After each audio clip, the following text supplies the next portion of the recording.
Right, hello everybody. Welcome back to another Let's Play. We're playing Eastfront 2. This is the July turn, 1941. So we are in the second fortnight of Operation Barbarossa. And yeah, we're going to continue on with the campaign. We're playing as the Soviets on this turn. And you can see here that the Germans have done some pretty nasty breakthroughs in the last turn that we had. The Germans are approaching Leningrad. They've broken through in this somewhat northerly, centrally section near Veliky Luki and Vitebsk, and they basically have a clear shot at Moscow right now. So we have to redeploy our forces in such a way to set up a defense while simultaneously withdrawing our forces along the front. Here in the center, the Germans basically decided to not go for the river crossings here. They did in one area, but they sustained some pretty heavy losses, so maybe we can launch a counterattack there. But yeah, overall, situation is not looking great for the Soviets.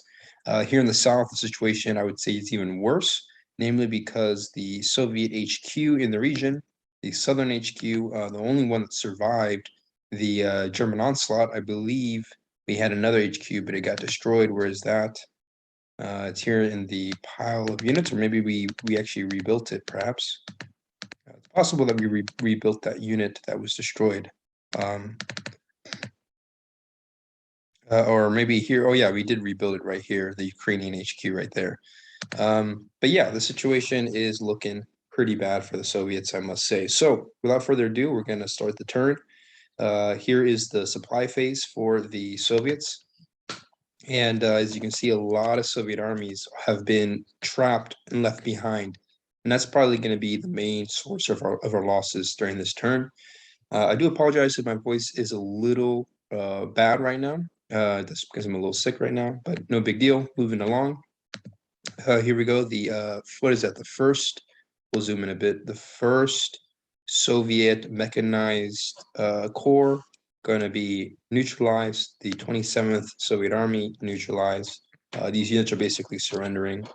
We have the 12th mechanized Soviet Corps here also going to surrender. 8th Army still going to last a little longer, but inevitably will run out of supplies.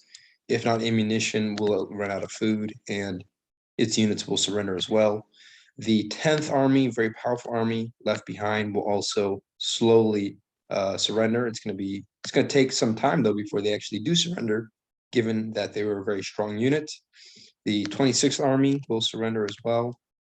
We also have the 8th Mechanized Corps will surrender as well, gone there.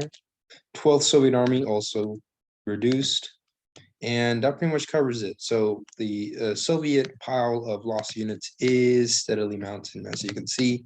A lot of lost Soviet units right now. And the losses are probably only going to increase as the campaign goes on. We're going to do everything we can as the Soviet side to continue building new units and ensure that our army at the strategic scale is somewhat functional. So without further ado, we're going to start deploying our forces. I'm going to deploy the Western HQ here, the Western Front. And this guy, I think I'm going to have him blitz because I want our units to move as far back as they can. Obviously, I don't want to blitz the Western HQ. Ideally, I can preserve it, but I really don't see what other options we actually have as far as getting our units further east. Maybe I actually don't blitz it and try to preserve it so that on the next turn we can use it. So yeah, maybe I won't blitz. We're going to activate the Stavka as well. Stavka is going to be probably our most valuable HQ. It's the Supreme HQ, which of course means that it has some supreme abilities. And we will use this HQ very much on this turn. It's our strongest HQ, so we must put it to good use. And then also I'm going to activate the other HQs like the Lenin front. We're going to deploy this guy here. And the Baltic HQ we will save for a later time. My goal right now with the Baltic HQ is to keep it alive and to get it to friendly lines. And as you can see, the Germans have driven pretty far towards Leningrad, so I cannot pull this unit back in a normal way. I'm actually going to have to pull it back to the city of Tallinn, and then from there move it to Leningrad. So it's going to take a few turns before I can actually get it to friendly territory. it is a friendly territory now, but right now Estonia is somewhat pinned down at the strategic level. And then we're going to try to get the southern HQ here to escape. I highly doubt it will be able to escape. Maybe I just leave it behind and let it get destroyed, but at the very least, it can save a few Soviet units along the way, and that probably will have to be the necessary move in order to avoid total defeat. So yeah, with that said, I think we can start making some moves. We'll start with the Western HQ, or Western Front, better yet, and start getting our units to move further east, or yes, further east, correct. First thing I'm going to do, if I were to blitz, I could actually destroy this German core here, and then on the next turn, decide to retreat. First thing I'm going to do is actually move the 20th Army right here, and it will launch an attack there. We could try launching a counterattack over here, although I don't really recommend it. Maybe I just leave the 22nd Army there, because trying to attack seems somewhat of like a fruitful endeavor, frankly. I don't really see the advantage in launching an attack. But yeah, no, a blitz would definitely be quite useful right now, but I just don't want to exhaust all of my HQs on this turn. It's the only problem. But maybe it is worth launching such an attack just to keep the Germans off guard. Yeah, I'm very tempted to blitz right now because we do have some opportunities to attack, and I think we should take full advantage of them.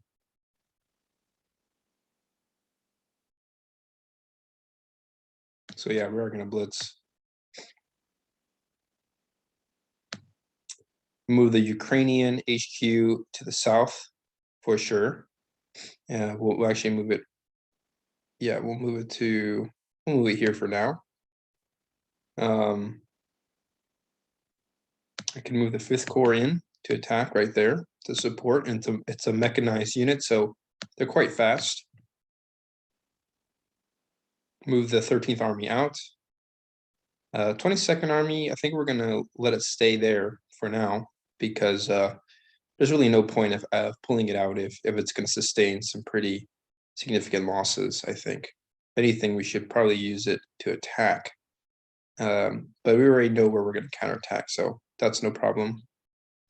And then the 6th mech units, 6th mech corps rather, and the 9th mech corps are going to move back like that. Southern HQ, I think it's pretty much dead. Maybe I can pull it to Kiev, possibly. Wouldn't be a bad idea.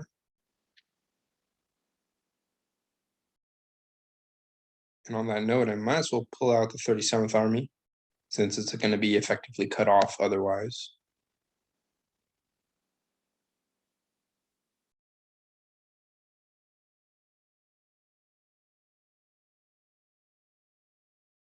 Or actually, no, we're going to leave it behind because it's kind of pinning down these German units in some capacity, which is good to see.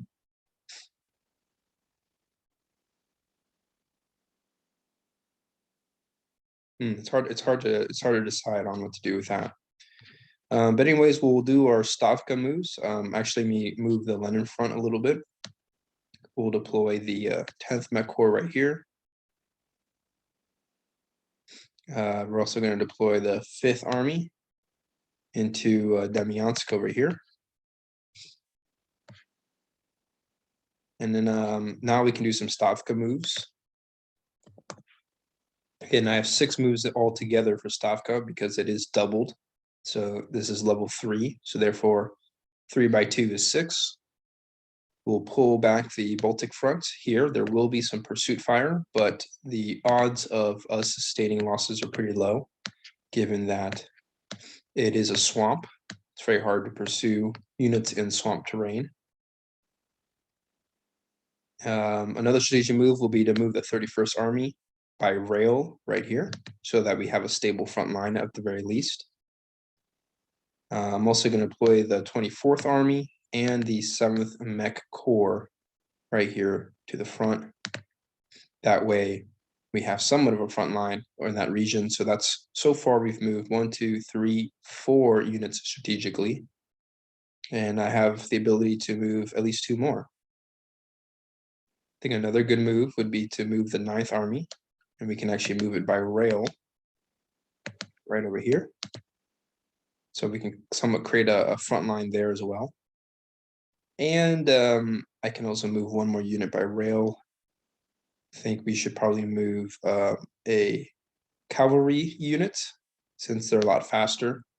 We'll move it to Kremenchug right there. And I think that's all the Stavka moves that we can do. The 18th Army here, as much as I want to pull it out, chances are we could pull out in one piece, but I think we're just going to leave it, let it be, and have it be destroyed effectively, which is unfortunate, but it may buy us a little bit of time at Odessa. Last turn I of course want to try to save the southern HQ if possible. So we're going to pull this unit out, and move it to Kiev. And there will be pursuit fire, of course. 2 Panzer Corps, entire Panzer Army chasing us down. Let's see if we can get away. Doubtful, but you never know.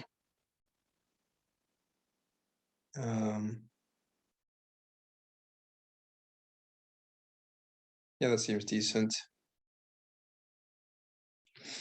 And then let's see what else.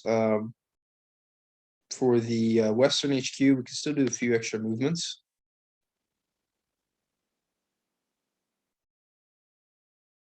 Trying to figure out where to place other units. Guess we'll move the 21st Army right here, sort of as part of an option to move reinforcements around. I'm not really sure where to put it actually. I could try to move it to Bakhmut on the later turn or right now. Only problem is that I don't want to have too many infantry in this region here because it's open terrain, and the Germans are very good at pursuing units in open terrain. So I do think it's best if we only have mechanized units in this area, because the more mechanized units we have in this area, the easier it is for us to withdraw at a later stage. So I think on that note, I'm actually going to move the 21st over here and sort of move it towards Moscow. Since the defenses of Moscow, there's less room for maneuver, and we're really focusing on static defenses in this area. While in the south, we're focused more on deploying our units and trying to move them further east, ideally to Kharkov perhaps, or Voronezh, but basically move them as far away as we can from the German panzers, who really dominate in the summer period in open terrain. And I am going to make a quick adjustment. I'm actually going to return the 9th Mech Corps and the 6th Mech Corps. We're going to switch their positions. These were the Stavka moves. And that way we have a level 3 right here, which, you know, has a better chance of surviving a enemy river assault, since this area can be attacked from multiple directions, right? So yeah, that seems pretty decent. Any other things we want to do? I think we've pretty much covered it all.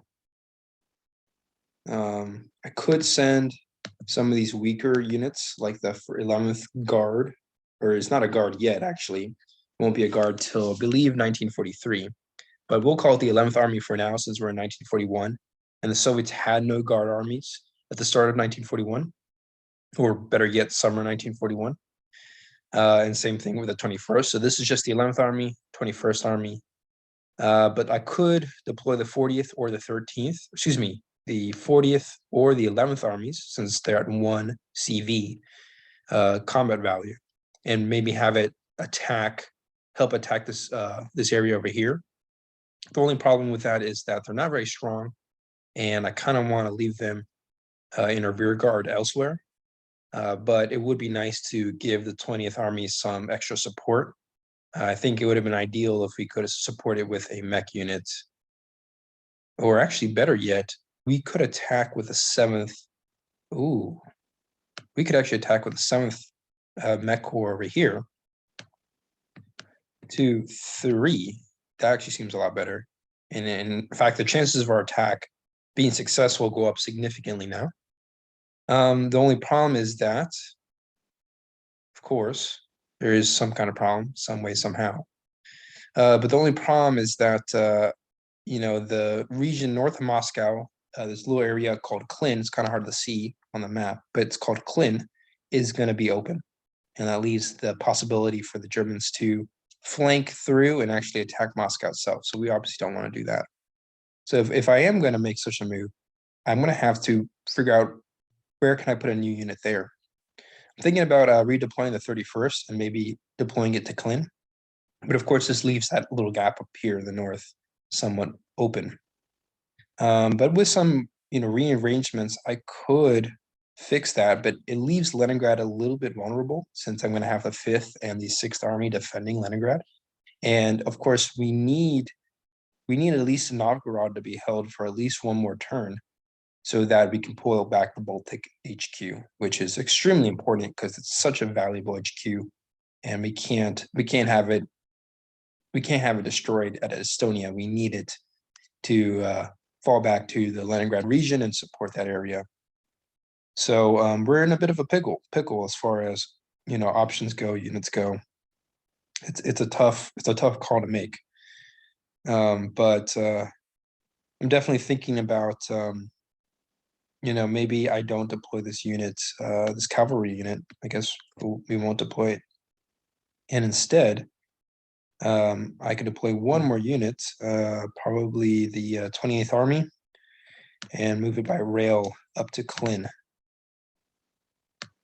And if you might be thinking, well, hey, historian, why are we leaving the southern sector of Moscow open? Well, no worries, because the 13th Army, 21st Army, they can deploy towards Vyazma and kind of plug in the gap in a way. So I'm not really worried about that. But yeah, this sequence is looking pretty good, if I do say so myself. So without further ado, we're going to do our battles. We're going to put an airstrike supported by Stavka right here, west of Vyazma. That's where the main battle, that's where we really want to destroy the German forces. And then we also have the Western Front's air support attack right here north of Gomel. And I think we have a good chance of destroying the 7th Corps. And it will be a minor victory, but a victory nonetheless. And yeah, so without further ado, the last thing we really need to do on this turn is the pursuit fire, starting with the one here in Vinica. Panzers get to roll, and they have double fire because they are very fast units. And yeah, they just completely destroy the southern HQ, completely decimate them. Not really surprised, frankly. The chances of the southern HQ escaping were pretty slim. And we tried hard. I know that on the previous turn, we did what we could to reinforce Vinica, but looks like it didn't work. And now the Germans have a tally of 2 Soviet front HQs being destroyed in the south. So the southern situation is looking pretty bad, if you ask me. But we must proceed. War is hell, basically. North of Gomel, we've got the battle here. We'll start with the airstrike. No hit, unfortunately. The air power of the Soviets in 1941 is pretty weak. It's only single fire. Germans roll a defensive hit, and they score a hit. What the fuck? And now we roll 4. Yes, we scored hits. Good.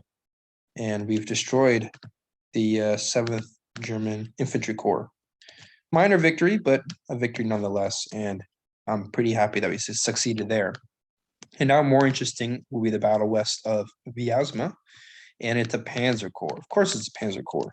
What else would it be? Here at the front line, driving deep into Soviet territory. So yeah, see how this battle goes. We'll start with airstrike, scoring 1 hit. Very nice. Panzer units are quite expensive too, so that's a good hit. Defensive rolls, they score 1 hit as well against the 20th Army. Very tough army though. Eats that hit, no problem. Now we'll start with the 7th Mech Corps. No hits, damn. And then the infantry, no hits, damn. So Unfortunately, the attack here was unsuccessful, but at the very least, we've blunted the nose of the 24th German Panzer Corps, and we have a relatively strong defensive position here as well. The chances of them breaking through, and especially since we decided to leave the 22nd Army here, they're going to have to deal with this army first before they deal with our group over here. So I think it's pretty good. Now for the blitz. Oh, we have one more pursuit, don't we? Yes, here. Pursuit south of Tallinn. The Panzer Corps roll its dice. They scored no hits. They would have scored 2 hits had it been in open terrain, or 1 hit had it been in forest terrain, because it is double defense in forest, but because it's swamp, they have to score 6s, and they scored none. So nice withdrawal by the Baltic HQ, very well done. Oh, and the last thing I forgot to do here was to finish deploying the Lenin HQ, Lenin front. I keep calling, it's very strange to call it the Lenin front because it's named after a person, right? But yeah, it is the Lenin front. Leningrad front was probably the more realistic, more accurate term at Leningrad front. But yeah, the north is looking very nice. The defense of Leningrad is looking pretty good. Obviously, Leningrad itself was pretty lightly defended, but the chances of the German army being able to reach there, I think, are pretty slim. They're going to have to blitz because the swamp terrain at Luga really holds them back. Their best chances are going to be to break through at Novgorod, but we do have double defense, and we have the 23rd Army, which is not the strongest army, but it's strong enough, I think, to survive at least one initial German onslaught. At least that's what I'm hoping for. I could have left the 10th mech Corps there as well, and that would have made for a really strong defense, but I had to secure the flanks of Leningrad, because if the German army is able to reach Tikhvin, or even cut off the rail at Tikhvin, we're going to be in serious doo-doo trouble at Leningrad. So it's very important that we make sure that the rail line from Leningrad through Volkhov, Tikhvin, and Vologda is under Soviet control. Best way to do that is to kind of create a buffer zone of defenses further south. All right. Now, the Moscow HQ can finish its deployment. Since it cannot blitz, it is the Supreme HQ. And now we do the blitz phase for the Western HQ. Very important phase indeed. But we're going to reduce it to 1 combat value, and pretty much any unit within range by 1 we can command. And we have a lot of units around the Western Front, so we have a lot of units to command. Very nice. I think the 21st Army should move to Vyazma for sure. A very powerful unit, and I want it to be near Moscow. The Ukrainian HQ, I think we should move south, and I'm also going to deploy the 4th and 5th Mech Corps to the south as well. And I just really want to have as many mechanized units as I can in the south, for obvious reasons. Open terrain, these units are very fast, and it's best to have them operating in the south for sure. I think we'll move the Ukrainian HQ, I guess right here. I'm wondering if I should, keep it at the front line, just so that just to somewhat deceive the Germans in some ways. 13th Army, probably should stay at Smolensk.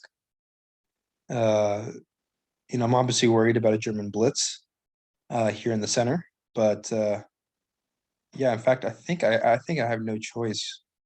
I think I'm gonna have to move the Ukrainian HQ somewhere to the front. Yeah, just because I'm dealing with such a shortage of manpower right now. I think I am gonna have to leave this unit at the front. It's a very risky gamble, but a necessary move if I want to keep these forces alive effectively. In fact, I think I got the best position. We're going to undo some of these moves. Oops. There you go. Move the Ukrainian HQ here. We're going to move the 5th or 4th. It doesn't really matter. But yeah, we'll move the 5th Mech Corps there. the 4th Met Corps here. The 13th Army should probably stay put, and then we'll move the 11th Army right behind Smolensk, or maybe we put both units there, create a pretty strong defense there. That might be actually the best move.